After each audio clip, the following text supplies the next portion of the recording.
ಎಲ್ಲರಿಗೂ ನಮಸ್ಕಾರಗಳು. ನಾನು ಶ್ರೀಮತಿ ಅಕ್ಕಮ್ಮ ಎಸ್ ಪಾಟೀಲ್ ಅಂತ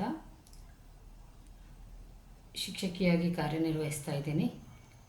ಇವತ್ತಿನ ವಿಡಿಯೋದಲ್ಲಿ ನಾನು ನಿಮ್ಮ ಜೊತೆ ಒಂದು ಮುಖ್ಯವಾದ ವಿಚಾರವನ್ನು ಹಂಚಿಕೊಳ್ಳೋದಕ್ಕೆ ಇಷ್ಟಪಡ್ತಾ ಇದ್ದೀನಿ. ಸಾಮಾನ್ಯವಾಗಿ ನಮಗೆಲ್ಲ ಮಹಿಳೆಯರಿಗೆ 40ರ ನಂತರ ಒಂದು ಋತುಬಂಧ ಕ್ರಿಯೆ ಪ್ರಾರಂಭ ಆಗ್ತತಿ. ಇತ್ತೀಚಿನ ದಿನಗಳಲ್ಲಂತೂ ಈ ಒಂದು ಲಕ್ಷಣಗಳನ್ನು ನಾವು 35 ವಯಸ್ಸಿನಿಂದನೇ ಅನುಭವಿಸೋದಕ್ಕೆ ಪ್ರಾರಂಭ ಮಾಡ್ತೀವಿ. ಆದರೆ ನಮ್ಮಲ್ಲಿ ಹಲವಾರು ಜನರಿಗೆ ಇದ್ರ ಬಗ್ಗೆ ಸರಿಯಾದಂತಹ ಮಾಹಿತಿ ಇಲ್ಲದೆ ಇರೋದರಿಂದ ನಾವೆಲ್ಲ ಹಲವಾರು ಕಷ್ಟಗಳನ್ನು ಅನುಭವಿಸ್ತಾ ಇದ್ದೀವಿ. ಅದಕ್ಕೆ ನಮ್ಮ ಮಹಿಳೆಯರಿಗೆ ಅನುಕೂಲಕರ ಆಗಲಿ ಅಂತ ಡಾಕ್ಟರ್ ರೇಣು ಅವರು ನಮಗೆಲ್ಲ ಒಂದು ಆನ್ಲೈನ್ ವೆಬಿನಾರನ್ನು ಕೊಡ್ತಾ ಇದ್ದಾರೆ. ಇವರು ಸುಮಾರು ವರ್ಷಗಳಿಂದ ಈ ತರಬೇತಿಯನ್ನು ನಮ್ಮ ಮಹಿಳೆಯರಿಗೆ ಅನುಕೂಲ ಆಗಲಿ ಅನ್ನುವಂತಹ ಉದ್ದೇಶದಿಂದ ಪ್ರಾರಂಭ ಮಾಡಿದ್ದಾರೆ. ನಾನು ಇತ್ತೀಚೆಗೆ ಔಟ್ ಆಫ್ ಸ್ಟೇಟ್ನವ್ರ ಜೊತೆಗೆ ಈ ಪ್ರೋಗ್ರಾಮ್ ಮಾಡಬೇಕಾದ್ರೆ ಆಕಸ್ಮಿಕವಾಗಿ ಜಾಯ್ನ್ ಆದಾಗ ಇದು ಬಹಳ ಉಪಯುಕ್ತ ಅಂತ ನನಗನ್ನಿಸ್ತು.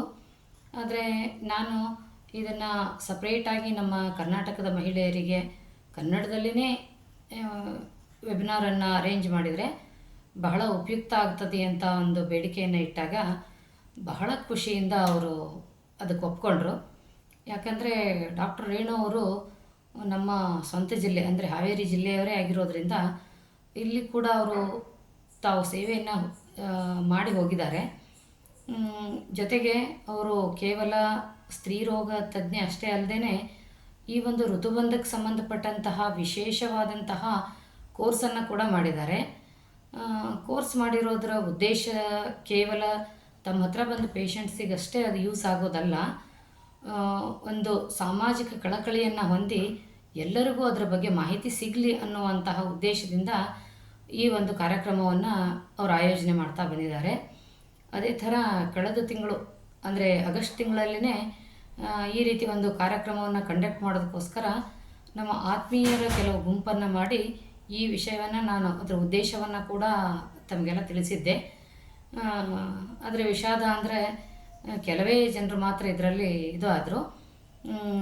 ಅದರಲ್ಲಿ ನಾವು ಕೆಲವೊಬ್ಬರು ಜಾಯಿನ್ ಆದವರಲ್ಲಿ ಅದರ ಮಹತ್ವವನ್ನು ಅದರ ಬಗ್ಗೆ ಇನ್ನೂ ಹೆಚ್ಚಿನ ಮಾಹಿತಿಯನ್ನು ತಿಳ್ಕೋಬೇಕು ಅನ್ನೋ ಉದ್ದೇಶದಿಂದ ನಾವೆಲ್ಲ ಅವ್ರು ಕೊಡುವಂತಹ 10 ದಿನದ ಒಂದು ತರಬೇತಿ ಕಾರ್ಯಾಗಾರವನ್ನು ಆನ್ಲೈನ್ನಲ್ಲಿನೇ ಪಡ್ಕೊಂಡ್ವಿ.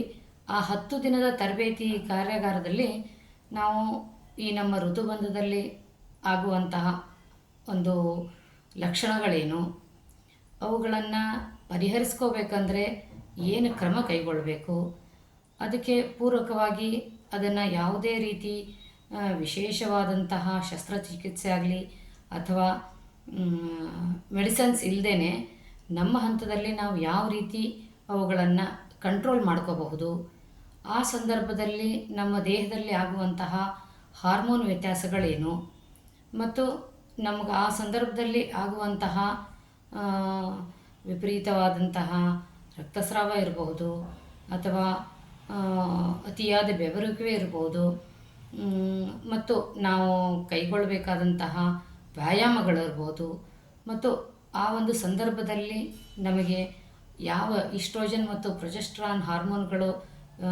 ಸಿಕ್ರಿಷನ್ ಕಡಿಮೆ ಆಗೋದ್ರಿಂದ ಅವುಗಳನ್ನು ರೀಫಿಲ್ ಮಾಡ್ಕೊಳ್ಳೋದಕ್ಕೆ ನಮ್ಮ ಆಹಾರ ಪದ್ಧತಿ ಯಾವ ರೀತಿ ಇರಬೇಕು, ಈ ರೀತಿ ಸುಮಾರಷ್ಟು ಉತ್ತಮವಾದ ವಿಚಾರಗಳನ್ನು ನಾವು ಆ ತರಬೇತಿಯಲ್ಲಿ ಪಡ್ಕೊಂಡ್ವಿ.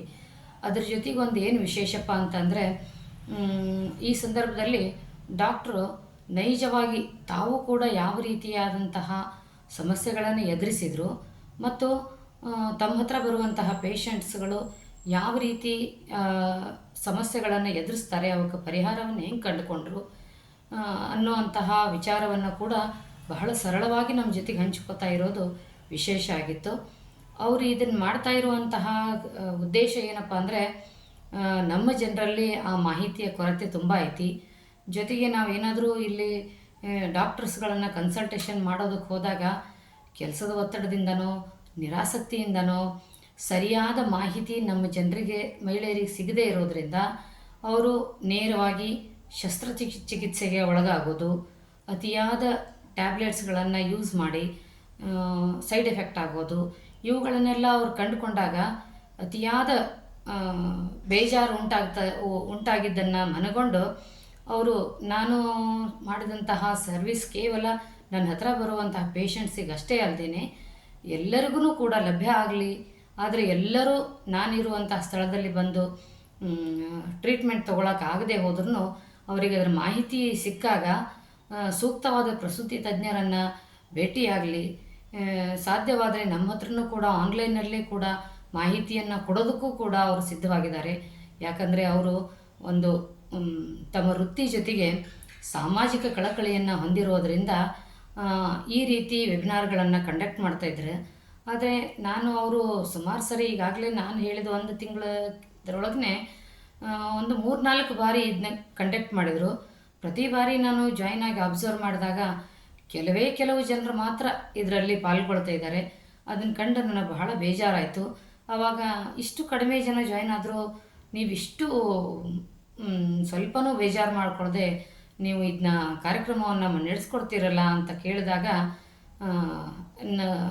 ಇಲ್ಲ, ಜನರಿಗೆ ಒಂದೇ ಸರಿಗೇ ನಾವು ಅಂದ್ಕೊಂಡ ರೀತಿಯೊಳಗೆ ಎಲ್ಲದನ್ನೂ ಸಾಧನೆ ಮಾಡೋಕ್ಕಾಗದೇ ಇರ್ಬೋದು. ಅವ್ರು ಯಾವುದೋ ಹಲವಾರು ಕಾರಣಗಳಿಂದ ಈ ಸಾರಿ ಬಿಟ್ಟರು ಮುಂದಿನ ಸಾರಿ ಆದ್ರೂ ಜಾಯ್ನ್ ಆಗ್ತಾರೆ, ಅದರ ಉಪಯೋಗವನ್ನು ಪಡ್ಕೋತಾರೆ. ಒಬ್ಬರು ಜಾಯ್ನ್ ಆದರೆ ಅದನ್ನು 4 ಜನ ಅವ್ರ ಫ್ರೆಂಡ್ಸಿಗೆ ಶೇರ್ ಮಾಡ್ಕೋತಾರೆ. ಅದರಿಂದ ಅವರಲ್ಲಿ ಅವೇರ್ನೆಸ್ ಬರುತ್ತೆ.